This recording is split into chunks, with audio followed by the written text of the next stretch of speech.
first live video station, LIVEOmusic.com.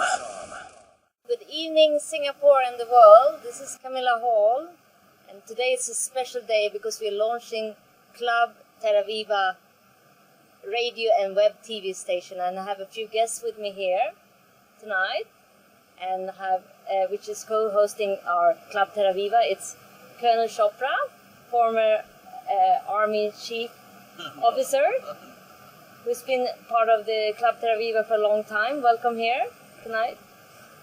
And then we have Mishal Varma, former talent and entertainment guru. And Space Cadet Officer. Yes. And then we also have our special guest tonight, Mrs. Cliff Goh, a very intelligent, amazing businessman, but also teacher at INSEAD, focusing on private equity and family offices internationally. Yeah. So the purpose with Club Terra Viva is actually to inspire the youth, engage the youth, and learn from people that have a bit of insights. Personally, I'm Camilla, and I've been working with Dr. Ashok Khosla from Development Alternatives in India. He is the guru in the environmentalist scene and also in the poverty scene. He's the president today of something called IUCN that Indochin and we have supported for more than 5 years.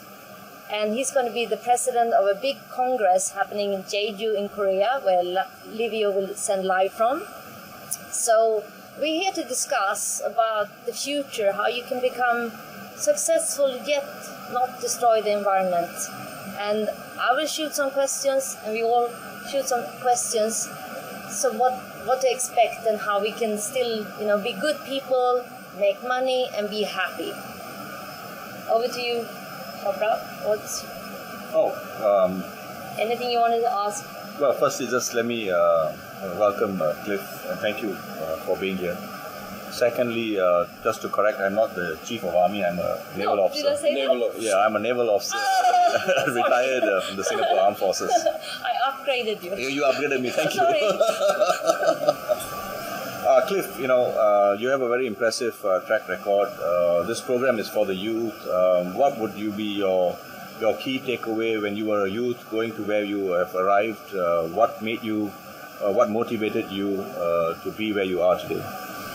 I think that for the youth, it's always a challenge to start determining what is really important for them in life. Yeah, and when you come out of school or you are just starting and you have so many desires of let's say, I think when you start, you want to have a lot of ownership of things. You have material values, and you think that having a good job or having a high pay, that is your first target. And frankly, I think most of us go through that period of time that initially you're a lot about creating financial wealth and things like that without thinking of anything else. That could be a start. I'm not saying for everyone, but many people think that way initially. And some people do that for the rest of their lives. Now, as long as you don't hurt anyone else, and if that makes you happy, that's fine. However, I think as and when you progress in life, things may actually change. That you actually try to identify the right balance. What makes you really fulfilled? What is really making you tick? And I think there is a phase of creating security, which may be pushing away your ideal balance of life, which means that you will do anything to get financially secure. But I think as and when you progress, you understand maybe also more about emotional, spiritual, or maybe even physical health. If any of the three and financial health is missing, then your life will not be complete. Now, what I always like to see is at one point you can be truthful to yourself. Truthful to yourself meaning that you say what is really important to me and what makes me passionate. What are you passionate about? And when you identify what you're passionate about, you should go for it. And when did you discover that? And what made you discover that? I think I went through a phase where I put myself first, which means that, as I said just now, security meaning going up the ladder of the corporate world, trying to make more and more financial goals, and also I think trying to develop a kind of recognition in your immediate environment. Yeah. Sorry, I wanted to ask you, because you talked about saying that you've got to have the spiritual side, you've got to have the emotional side. But in the realistic world today, stepping out from your side of the business, there are young entrepreneurs who have a lot of opportunities, a lot of ideas. Speaking on their behalf, if I can represent them at my age, how is it possible for them to cross the barrier? Because you come across a lot of young entrepreneurs who have great ideas, great passion, and usually behind the right emotion and the right passion lies a level of success. Yep. However, it needs to be supported with the realistic world that is money. Yep. So how do you get the two worlds to meet together? Yep. Because you see a lot of situations where you have an individual who's got the passion, who's got the idea, but doesn't have the expressive power to communicate with someone who comes from a financial background who sort of speaks a very different language. Yeah. And usually a lot of good ideas are lost in translation in that situation. So how does a young entrepreneur who's looking for an opportunity cross that hurdle? First of all, I think when people say I'm an entrepreneur, is that really true?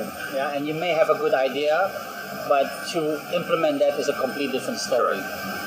Frankly, I think a lot of people who have come up with good ideas and go for it fail along the way, which is fine. So you should not be afraid to fail in the first place, right? I think that's one of the things. Sure. So if you are going in the direction of being an entrepreneur, tell yourself, I will fail first, because that is how you build actually your experience and you get better at it. I think that's what you have to overcome, not to be afraid to fail and go out of your comfort zone as well. Right. I was told, and I have never been in that position, but I was told if you apply for a job in Singapore and you say I'm a failed entrepreneur but I'm getting better, they won't hire you. But if you have been a failed entrepreneur in the US and they know that you have been trying a few things, they know that it's part and parcel of your process. Right. So answering your question, I think it is important to go through the process of failure, and you are actually young enough to always find a way and to recover and find different ways to get better. So that's the process. Yeah. Okay. It will not be from day one a success.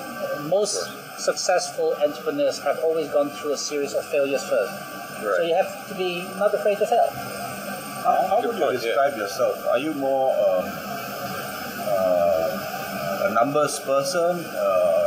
You make all your decisions based on cost-benefit analysis, or are you a more feeling person where the ideals drive your decision making?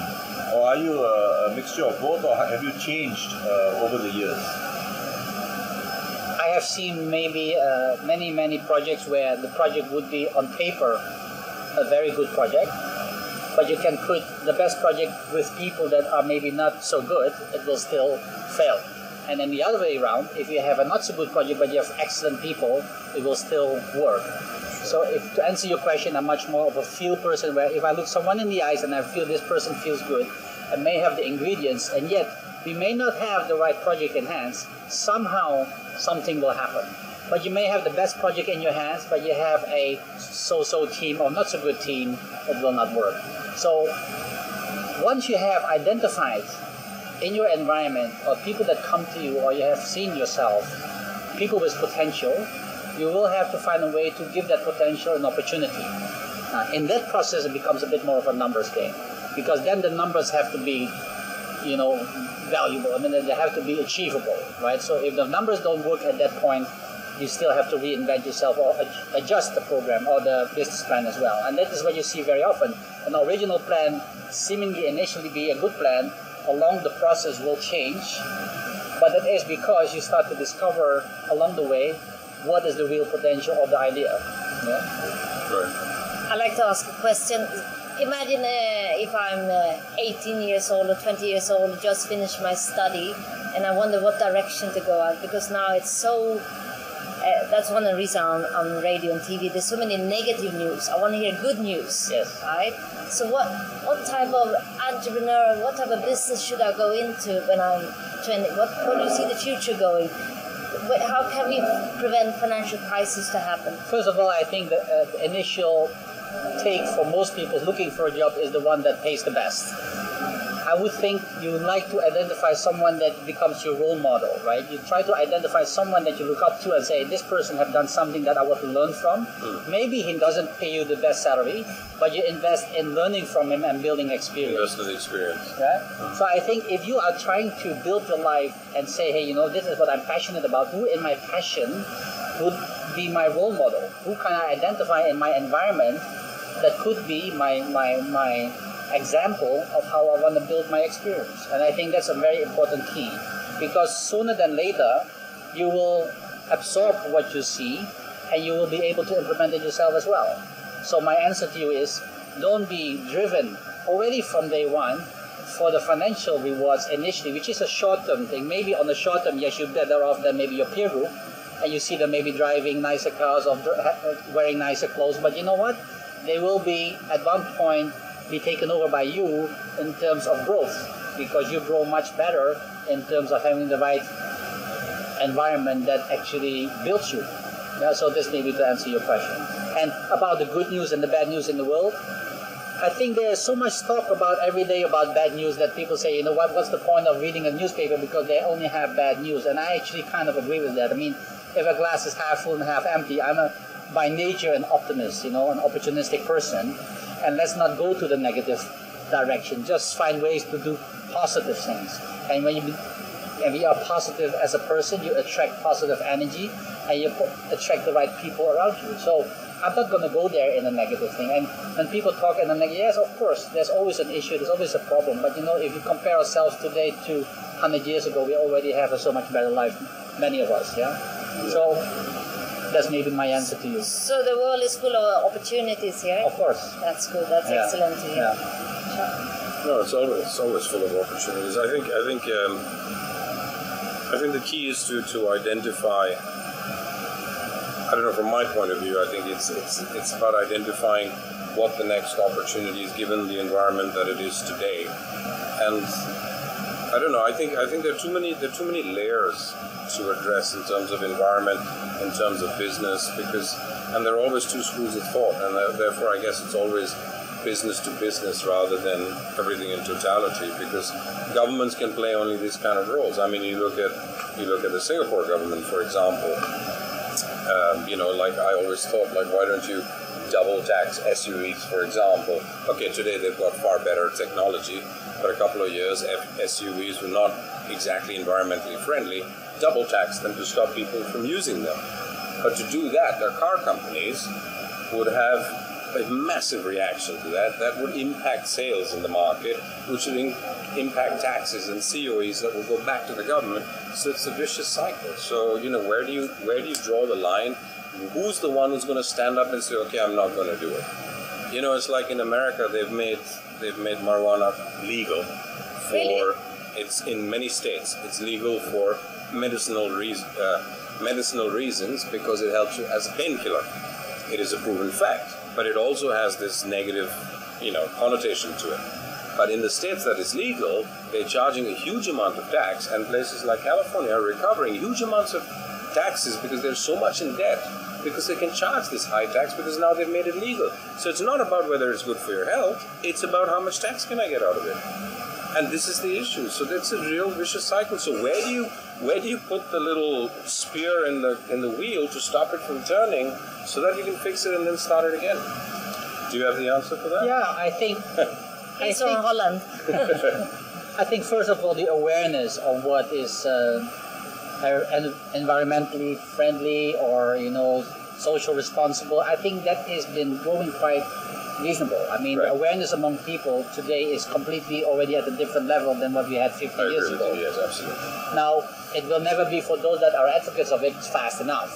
But I think we are progressing reasonably well. Of course, there's much more growth and much more potential to get better at it. But I think we are doing okay, right? And if you consistently show progress in that, it's already encouraging for everyone involved. Now, whether you should impose immediately a double tax on SUVs and things like that, I have read about it. I don't know whether that's immediately going to change the behavior of these people, because the ones that can afford an SUV, most of the time they can also pay the double tax as well. That won't stop them from driving the SUVs, right? But I just came back from Holland, and one thing that I have already noticed that there's an immense progress made on electrical cars. I mean, my brother has bought one.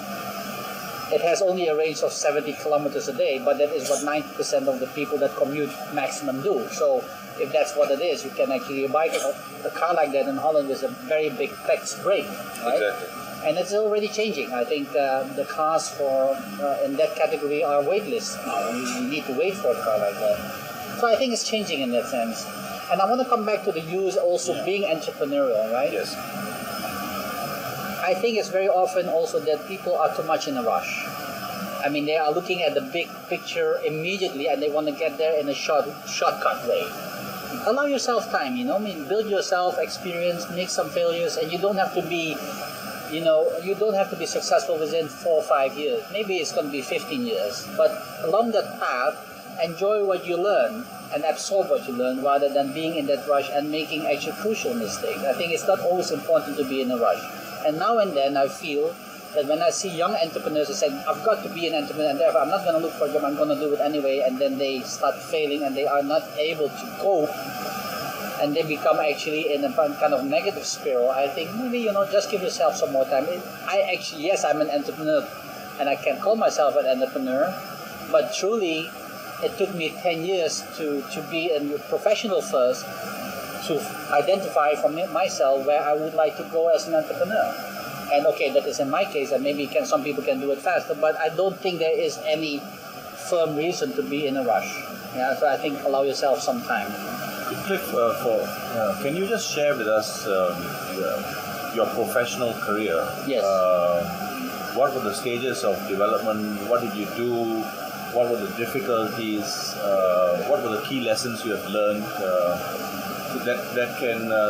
Those wonderful insights that you have that can shape the thinking of someone who is, let's say, started his career, not sure where, he's going through a tough time, he's making ends meet, he's not sure what to do next.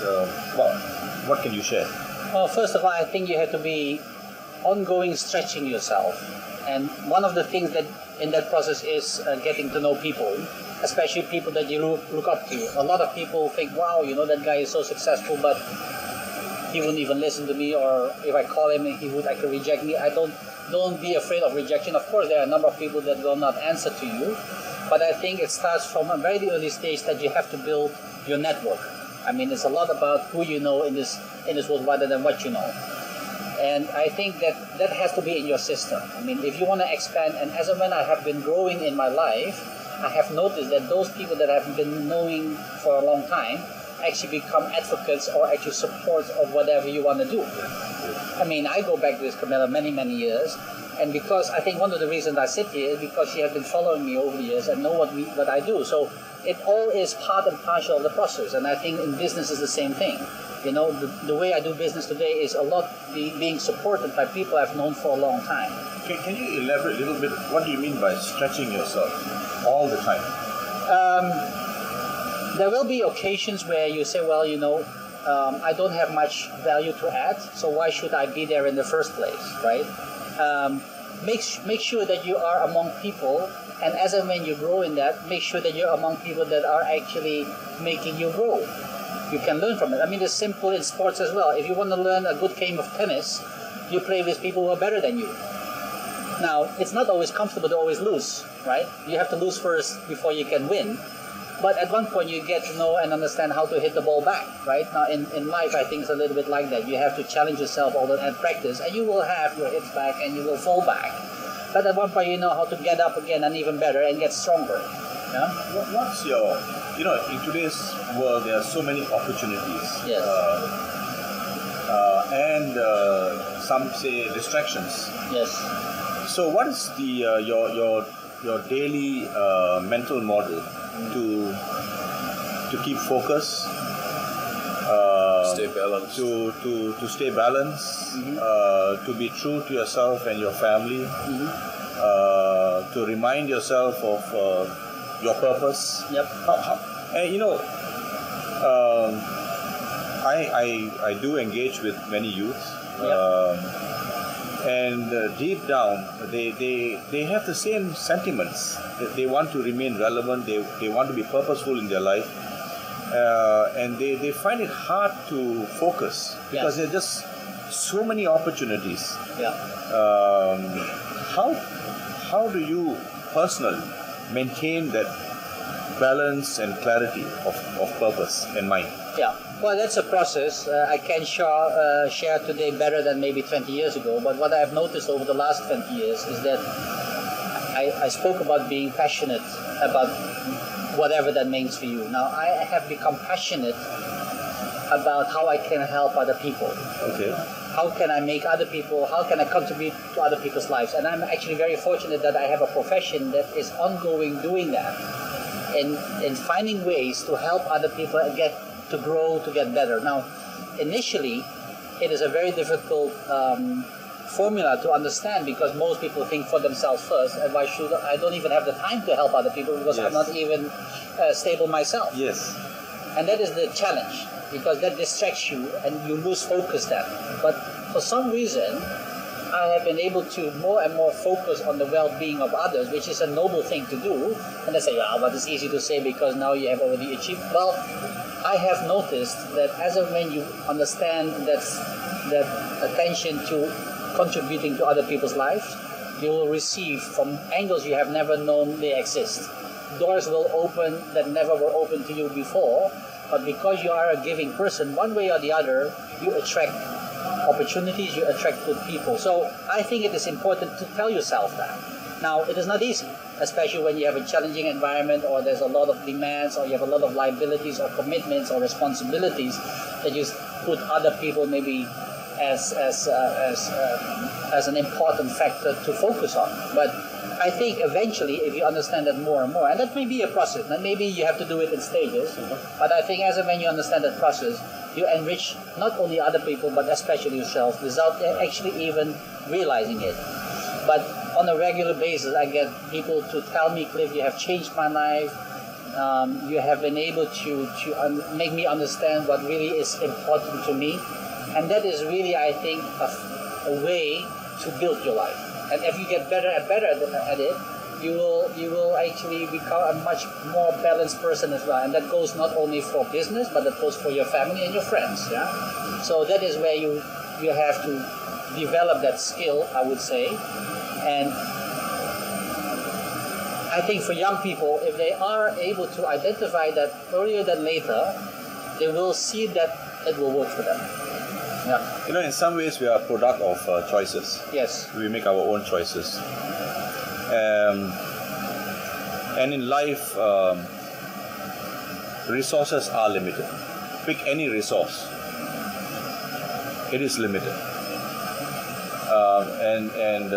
You know, whilst you can have 3,000 friends on Facebook, you actually do not have 3,000 friends. No. Yeah. Now, what has been your personal take on choosing to be with people that have encouraged you, been with you?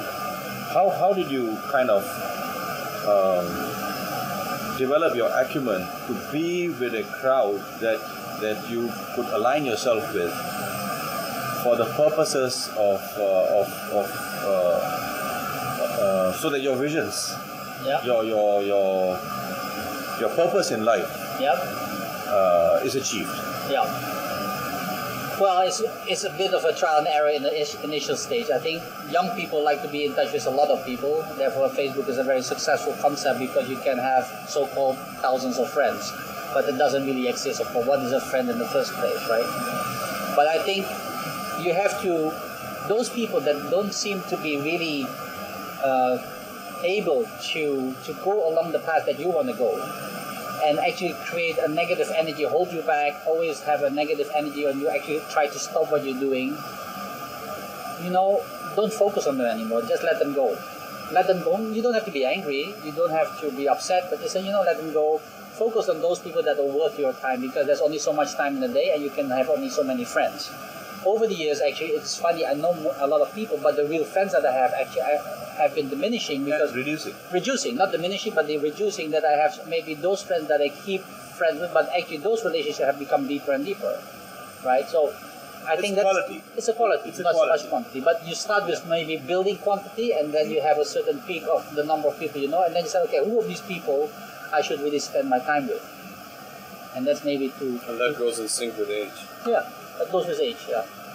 I wanted to comment on that because I'm from Sweden, right? And apparently now when they recruit the best talents and what is the most important things for a person they look at for the company they want to join, the most used today with the top grade students in Northern Europe or Sweden, where I'm from, wants to join social enterprise. Do you have any comment? Do you think that will come here to Singapore too, instead of Lehman Brothers and things like that, that people want to join companies with values, companies that do good? Do you see that as a future? I think absolutely. I think first of all, what happens right now in Norway, we can follow, and it used to be that we don't even know what's going on over there, right? So with the technology today, it is easier for anyone to understand also the concept of social enterprises or being involved in that. Maybe we have a little bit of a delayed process because, frankly, I just mentioned about electrical cars. We have actually an ideal country like Singapore for electrical cars because we don't commute that far, and yet I don't think we have any, or actually very few. So I think it's always a bit of a delayed process, but I'm not worried that we won't know and go along that path as well. You know, it can spread very easily, very quickly nowadays. So my answer to you is yes, we will participate in that. I think it's maybe also an awareness thing. Yeah. And also, it has to go from top down as well. No, I think it's the consumer. We're just drinking something, right? The energy drink. But consumer has a huge responsibility. But it's about awareness, and that's where social media plays a huge role to create awareness. For instance, today I just met a big coffee maker, and I'm drinking instant coffee at home. I didn't know so much about instant coffee, and he was telling me how they produce instant coffee, and I was shocked. I cannot drink, sorry, no offense to anyone making that, but after hearing that, I cannot drink or serve instant coffee anymore. I had no idea. Yeah. And I think it's we consumers have to think, what is this company doing, or what is this government doing, or we have also now a responsibility. We cannot just blame, it's the way it used to be. But you know, something you touched upon earlier, if I can go back from the coffee, which is, I personally think, and I'd like to get your opinion on it, that is very important, is that what we do as human beings, we tend to always look outside and see if that fits. And let me explain that. It was very badly put. But fashion is a good example. So you see somebody wearing an attractive outfit, and you think, like yourself, and you think that, let me put that on because it looks good on them, it's going to look good on me. But you forget that your personality, your outlook is different physically and emotionally. So it might not look as good on you. Same thing with business, and same thing, I think that Singapore, because I'm using Singapore as a base to say that it's a smaller environment, it needs to look at, and young people in Singapore who are looking for opportunities need to also be very aware of the environment and therefore the possibilities. So a social network from Singapore might be more appropriate than a social network in another market because of the size of the market. And I think that's very often a lot of mistakes that people make. I mean, with music, it's the same thing. I meet amazing musicians, very, very talented, and they're Asian, they're Chinese, and they tell me, because I have experience in the music business, they say, can you help me? And I want to release an album in America and internationally. And first question I ask is why? I mean, why don't you sing in Chinese? I mean, how much bigger of a population are you looking for? If you release it in China. So I just think that the youth are very enamored by success worldwide. And it's good to have that ambition and to have that passion and that drive. But I think it also needs to be put into perspective of the environment. And I think to some extent that the idea can be great, but if it's in the wrong market, it's not worth it. But a small idea that you think is not good, but is appropriate for the market, could be far more successful in the totality of things, which can then be applied, which is similar to what you said earlier in the sense of good management, bad idea can be a profitable thing.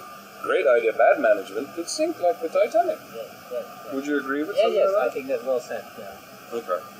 I have one of my favorite topics is food security and water security. We're sitting in the restaurant industry, and of course we like food and water and things like that. how do you think, what is the business opportunity handling 9 billion people? But today we are 7 billion, and we're going to be in 20 years' time. That was like yesterday for us. 20 years is really fast. Yeah. Next 20 years will be 9 billion, and food, water, energy will be a huge issue. How can that be a business opportunity instead of something negative? Well, I mean, there's of course two schools of thought of how we are doing today in terms of making ends meet and providing a life that is accommodating in terms of food and shelter and security, etc., etc. And if you look at the history, the amount of wealth was actually sometimes measured by the amount of light that you can afford, right? And 100 years ago, at night everything goes dark, and now we have 24/7 light in most places. So it only shows that we have been able to progress with the growth of people quite all right. I mean, we have 7 today. I think it was in 1800 something we had 1. 1.8. Right, so it is quite a change. And yes, of course, there is still, in absolute terms, quite a lot of people who are starving. But I think in relative terms, I think with the number of people that we have seen today, we are doing quite a good job. Now, going from 7 to 9 is not as exponential as from 1 or 2 till 7. And I also read that at 9, somehow we feel that it could be maybe the stabilizing level, where eventually we see the population go back down again. I think that's what I've read myself. So to cope from 7 to 9 is a challenge, but it's also an opportunity. But I don't think it's going to be something that although we have to be aware of it, I don't think that I'm overly concerned about it, right?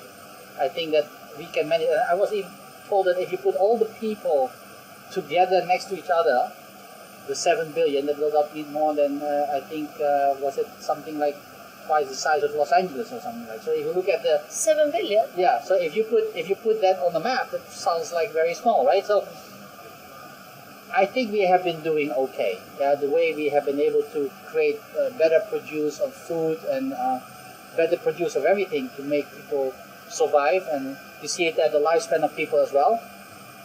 Nowadays we expect to become 80 or 85 years old. It was not so long ago that we expect to become 50, right? I mean, we saw the Olympics recently, and there you see the history of what happened in Great Britain, but in the Industrial Revolution, people only became 40, 45 years old, and that was... So you think the disruptive technologies and game changers will sort of even it up?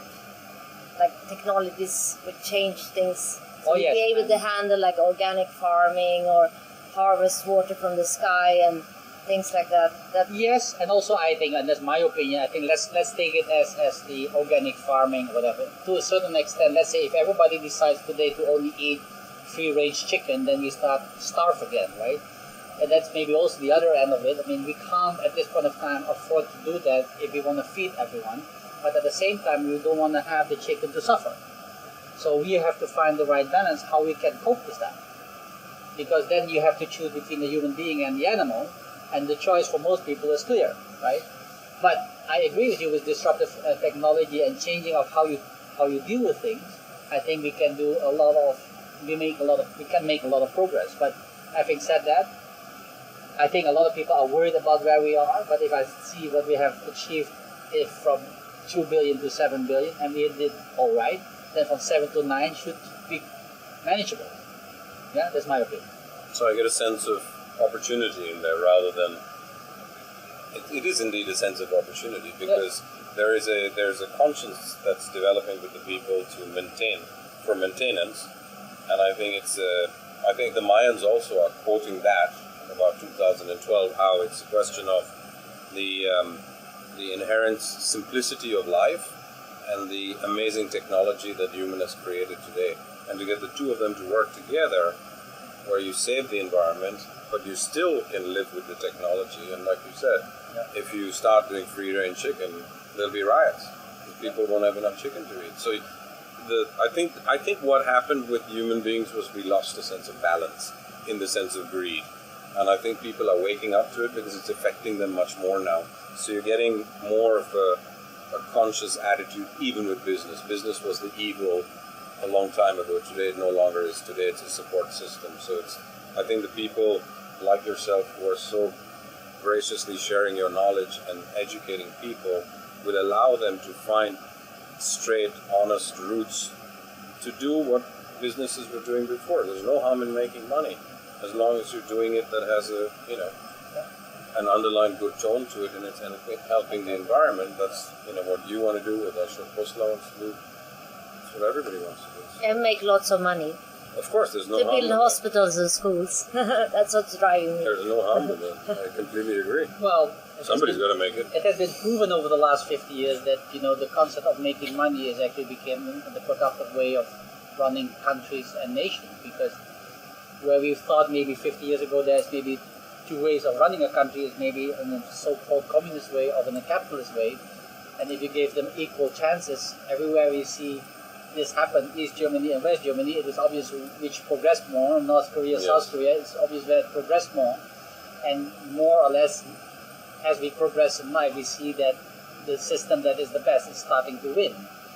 And it has become also much more productive because there's a level of competition. You know? You have to create a level of competition for people to start moving. I will disagree with you a little bit there, because I believe in like a combination of, not communism, but like a socialist, capitalism, green combined. Yeah. You need to have competition, but you also have to have a social conscious.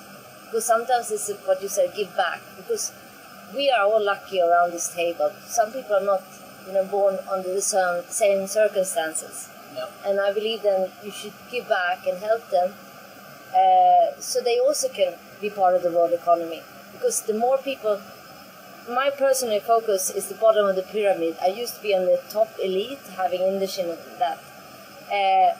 Because the bottom of the pyramid, that's what I see, is a lot of business opportunity. But they have to be part of the world economy, and we have to understand what they need and meet that need. And that's what's very, very interesting. For instance, yesterday I was showing a flat cooking stove that costs $10 that a Swedish company has developed. So design in Sweden, sorry, I'm being very patriotic, but they made a really flat, it's about this size, flat stove, costs $10 to buy. That can be used or sent to Africa or India or anywhere where you're in a rural area where you want to develop and make it easier for women. Because once you make it easier for women, she can look after the children. Once you make it easy for a woman and give her education, she will have less children. And I think then you will not have children that doesn't have an opportunity in terms of education and health and things like that. I think these are very good developments, but the discussion about the social responsible thing and being social, I mean, for example, we have in Europe, especially in Holland, a very social system, and yet at the moment most countries in Europe who have absorbed that system are getting into trouble now. Yeah. So it sometimes also goes a little bit too far.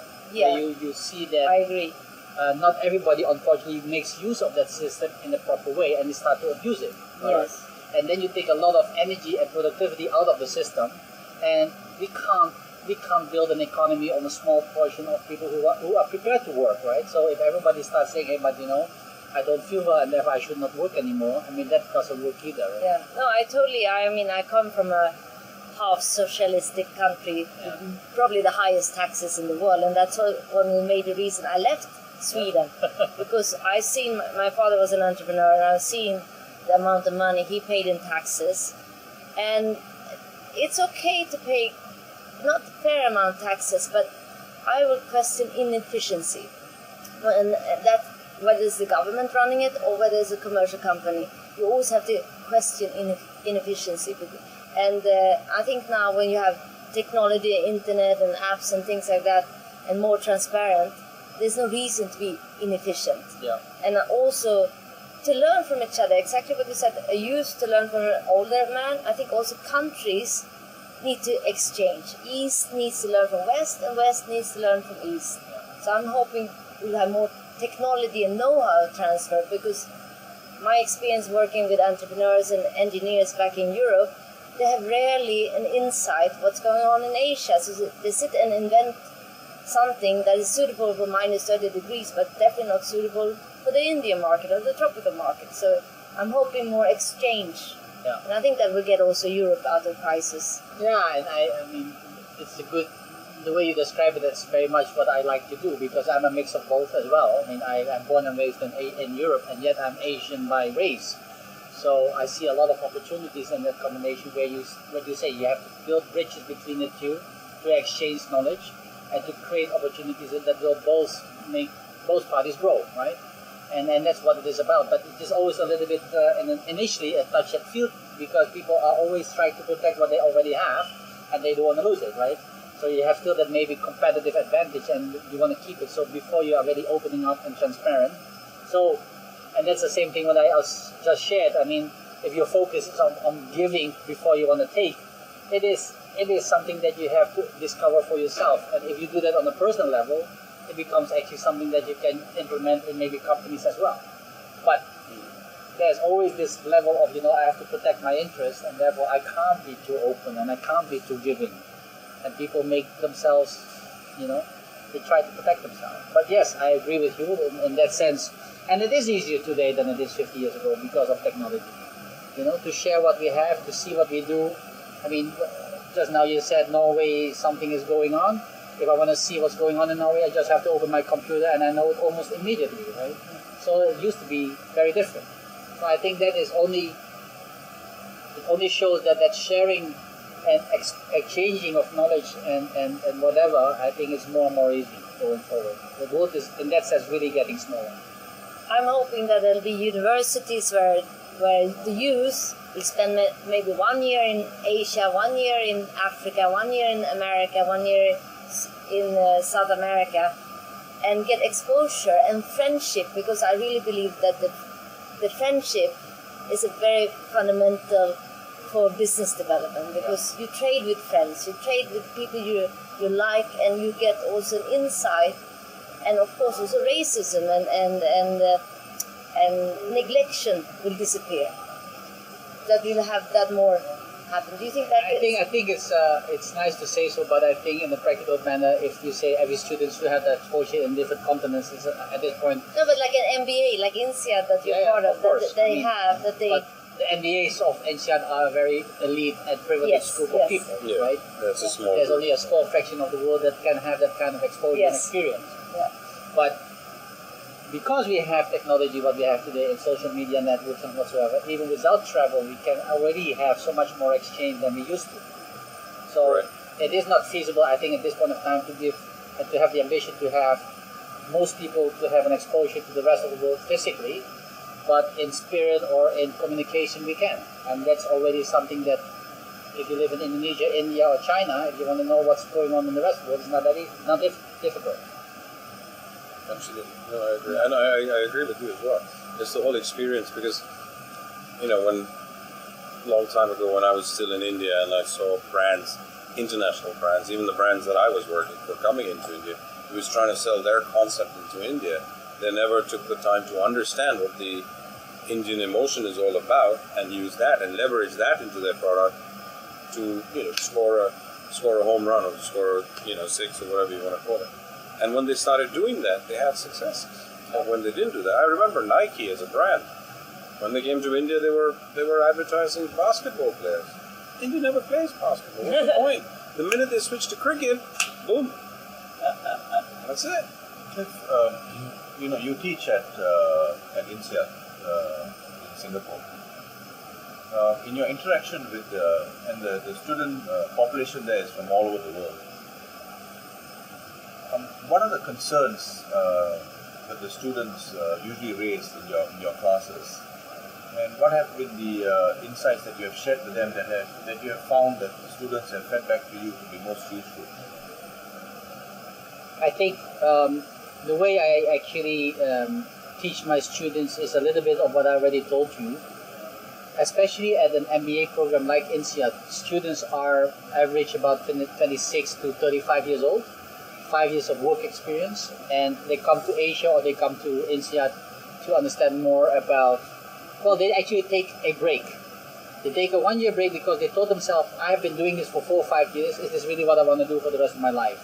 Maybe I step out of this situation, I resign from where I am, take a 1 year MBA and interact with my fellow students as well. especially INSEAD is a phenomenal network place where you have such exposure to so many cultures and people. And because of the way they select students, you also know that you have a very good response, because we are here people on the same level of education and level of intellect, frankly, which gives phenomenal opportunities of exchange. And you know that over time, most of these people, not all, but most of these people will have a level of influence. They become business owners, they become CEOs, they become managing, they will manage people.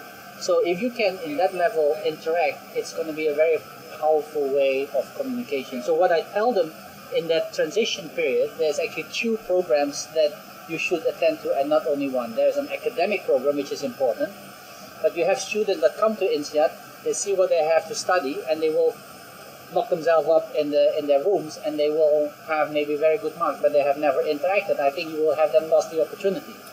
And I often tell my students, make sure that in an initial stage you start anchoring relationship with your fellow students. Not maybe more than 5 or 6, but make sure that you start anchoring with people. And initially you start with quantity, maybe you make 30, 40, 50 friends. And when you progress in that year, you will have more and more to study because the program is quite tough. But you will start anchoring and you make maybe friends for life. And I think that's one of the values of INSEAD, that you have these 2 programs. You have the academic program and you have what I call the informal program. And I tell them, it is sometimes a stretch, but maybe instead of, I said, what is the easiest way of interacting with people you have never spoken to? Every day you have lunch. You can choose to do 2 things. One, you always have lunch with the same people for the whole year. And many people do that. It's comfortable, you speak the same language, same race, and you see maybe over the year, maybe 10, 15 people. If you tell yourself every week, 2 or 3 times a week, I will have lunch with people I've never spoken to, you will do a phenomenal networking thing. With the same time spent, you create more time with different people, but you don't have to spend extra time. Because people say, well, I don't have the time. I said, well, I'll give you one exercise. So to answer your question, I think what I try to tell them is interact, talk to people, and while interacting with people, you start to define yourself much more. Because some people you can relate to, and some people you say, wow, this is completely different the way I am. And that's actually how you start shaping yourself up. And you see that I think 60 or 70% of the students out of INSEAD, when they graduate, they change country and they change jobs. So that is quite amazing. They don't go back to where they came from. They have talked to so many people and they change country. They came from wherever they were residing and they choose to go somewhere else. But that is because they have been able to exchange and understand. And also what you said, the exposure that you create by being with different nations makes you also more understanding and maybe even also and hopefully more tolerant as well. It's a lot about tolerance, right? Yeah. I mean, if you just read from the papers why people are fighting, but if you put them next to each other, actually they could be the best of friends. But because whatever they've been embedded in their historical system, they become enemies. And that's very unfortunate. But if you are able to make that different, then actually the world will be a so much more tolerant world. And that's what you hope to achieve eventually. Yeah? So I don't know whether I'm answering your question in that. That's such a brilliant comment, because today is actually 43 years ago, Woodstock launched in America. Exactly 15th of August, and today we're launching Club Terra Viva, because I really believe what the Americans did in 1969 is unite people through music, through fun, through art, through dance, to stop the war in Vietnam. Yeah. Yes, we have war going on, but we are in different countries around the world, and that's our ambitions, to start trading and start friendship. Yep. And to start interaction, because we're all better off when we have peace on this planet and fun and lots of business opportunities. Yeah. So that's what we're hoping to achieve with the Club Terra Viva. And I also would like to make a comment. Dr. Shokosla is actually a special advisor to INSEAD. Yes. So I know the school is very front running, and we have organized a lot of talks at INSEAD.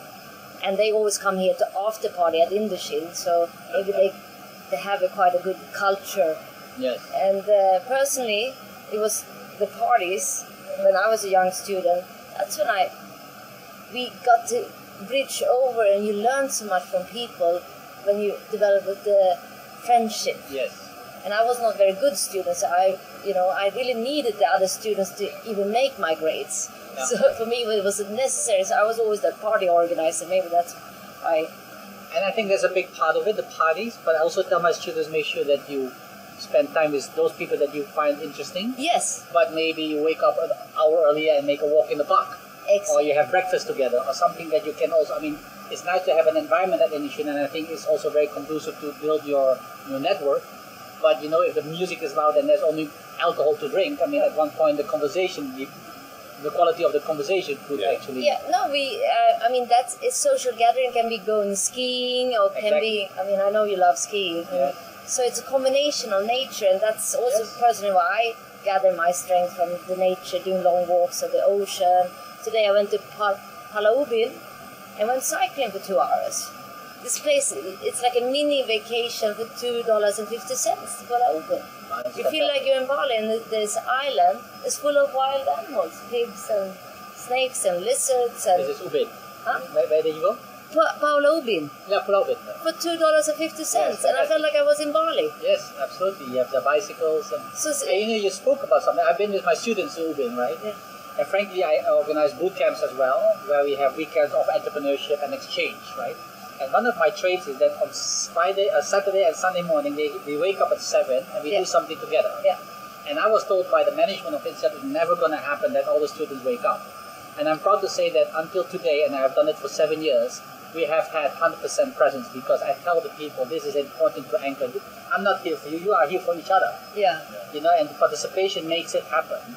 And we do whatever. We go cycle in Pulau Ubin, or we go for a swim in the beach, or we just walk through the parks. It doesn't matter. But spending the time for each other, and creating that opportunity. So by doing this exercise over a weekend, they can implement it on a daily basis wherever they are, and then you start enriching yourself. And I think that's part and parcel of the process as well, where you start understanding that interaction creates opportunities, but going into an action, you have to be able to go out of your comfort zone, because now and then you come across people that you say, wow, maybe this person is not... You have mentioned comfort zone, going out of comfort zone quite a few times. Yes. I'm tempted to ask you, how have you brought yourself out of your own comfort zone? What have you done? Give you a little of an example. I mean, you know that I've been born and raised in Holland. And frankly, my family, we have a business in Holland, and if I were to go in a comfortable environment, I would just stay in Holland and help in the family business and stay there. And I looked at myself and said, you know what? I'm Asian by race. I've never been in Asia other than holidays. I should understand how to go there. And actually, I picked up my suitcase. At that time, I had very little money, and I was looking for a job in Asia. And that is maybe one of the examples of how you start going out of the comfort zone. I had no friends here. I had no family here. But you knew you had a bank account back home. Yes. Okay. But it is maybe that is what I'm blessed with, that it was a given to me. But I'll tell you another one recently, right? I built a business, I sold it, and then I was being employed, very comfortably paid. And I could do that for the rest of my life. And just a year ago, I said to myself, well, I would like to start my own company again. And that is actually, I think for most people, they won't do that, because they say, why would you? You have such a comfortable environment. Why would you actually just resign from something? Yes. Resigning from a job that pays you enough to have a decent lifestyle to something that you don't even know whether you can pay your bills, right? Yes. So you have to tell yourself all the time. Yes, the fact is, even though you had a bank account, yes, many people would have just simply stayed where they were. Yes. Yes. The difference is to take that step and to go into a domain of uncertainty, and then to be able to cope with that anxiety and that fear. Yes. And that takes a mental model, a shift in mind, to have faith that things will be all right. Yes. Not foolishly to just jump into something, No. but to actually, as you said just now, to kind of always challenge yourself. Yes. To take on a new challenge, where you also learn something about yourself. Yes. When was the last time you did it? Well, in my business, which is the financial world, you need to be, it's a regulated environment. And when I started on my own, I know that before I can be regulated, I need to apply for a license with the MES, and that is a process that you don't know where it goes. So I had to go out of my comfort zone to resign and say it will happen at one point, but I just have to work very hard. So it was for me a great fulfilling moment that as and when we work hard, eventually it's going to be paid off, right? So that's maybe, yeah, and it's an ongoing process to go out of this situation, right? Could you elaborate further the ongoing process on a daily basis? What do you do to, when you wake up in the morning and you're writing you are looking at a project? How do you kind of push the envelope to try and maximize the opportunity given to you to do an excellent piece of work, and yet at the same time you realize that you have done more than what you would have because you decided to do more? As I said, I am not so much of a worrier, so I'm not afraid to fail. Okay. And if we do, okay, we'll find a different way. It's never going to be the end of the world, right? I think that's important. Yeah, and you're asking me something. I mean, I'm trying to think of my own history. When I was 21, unfortunately, my father passed away. But just before he passed away, I told him and I promised him that I said I will complete my study because he was never in the situation and he never had the opportunity. Now, mind you, I told you we have a family business, and frankly, most of my peers, including my family, said, well, he can follow in his father's footsteps. At a young age, he can get himself a decent pay. He will never finish his study. So I had to work in the day and study at night. But I told myself, I'm going to do it, and it is out of my comfort zone for that period of time, but I will never look back. So you have to be able to push yourself in certain direction, and you're passionate about it. It's easy. Everything that you are passionate about doesn't feel like a burden or a drag or difficult. Every day I wake up with a smile because I'm just passionate about helping people and doing something in the day, and that's where you get your energy from rather than, So I think that's something in your system that you have to build. I think you also have an amazing support system, your wife and beautiful child, and that's why you're so happy. So yeah, my wife is fantastic. That's your pillar. Yes. Because I know your wife and son, but to have that support system, I think it's very important. Yeah. Yeah, and it took me a while. I'm married later in life. That's what Camilla knows. But yeah, I think that is extremely important. But I think it's also an interchange and exchange, that you are building an understanding between each other, that you build something that you're on the same wavelengths, and that you have start to develop the same values and goals, right? Which is a process because it doesn't come overnight. You have to support each other whatever you do. Yeah. Well, I've certainly got to know Cliffo better personally in this short time that we have spent together, and I can feel that you believe in yourself. Mm-hmm. You believe that what you will do, you will succeed. You may have at times some challenges which would require you enormous willpower but you have that faith to be able to achieve it, and you have that faith because you've done things right, you've done things properly, you've developed sound relationships, you can depend on the people that have been with you, and that has allowed you to. So it's a complete ecosystem that you have nurtured yourself. Yeah. You could have very well destroyed that ecosystem. Absolutely. I would like to conclude by saying that there are many people who come from very wealthy families, and they have destroyed that ecosystem that they could have built further. Yep. And Cliff, you have taken on a path where you harness it, and you've made the difference with the support that you have and your own conviction and belief, and you never gave up on yourself. Yeah. Yeah. Okay, this is the end of our first show, but not the last show. Thank you so much, Cliff. Thank you very much. Really, we really appreciate it. And we hope to see you more, because I know your passion is to inspire youth, and we have so much to learn from you. So thank you so much. You are very welcome. My pleasure. Thank you. LIVEOmusic.com. Beaming to you live from Indochine's Forbidden City in Singapore.